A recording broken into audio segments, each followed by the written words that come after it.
আসসালামু আলাইকুম। আজ টাঙ্গাইলের দেলদর উপজেলার টুকসানপুর গ্রামে ওস্তাদের দোকানে দেখি ঝালমুড়ি কিরকম করে বানায়। আপনারাও দেখেন ঝালমুড়ি কিভাবে বানায়। আর কিছু করেন না গিয়া ঝালমুড়ি বানাইতেছি একটু গিয়া পোলা বানা আকর্ষণ করবেন নাকি ডাক দিন না।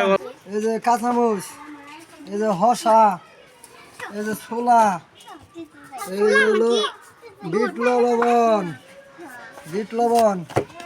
এই যে হলো টেস্টি সল, তারপর হলো যে এই যে সজের ভাগি দাঁড়ান উস্তাদ লাইনে থাকেন দিতেছি।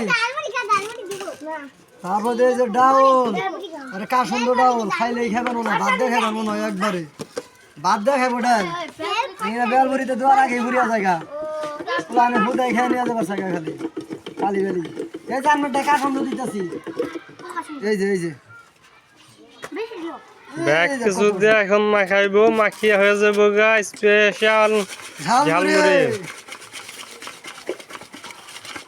এই যে দেখে যান আমাদের এখন আকর্ষণ করবো।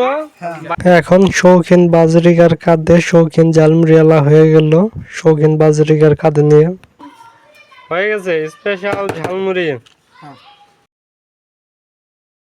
কে কে ঝালমুড়ি খেতে চান চলে আসুন টুকসানপুর গ্রামে ভাইরাল ভাইয়ের ঝালমুড়ির দোকান।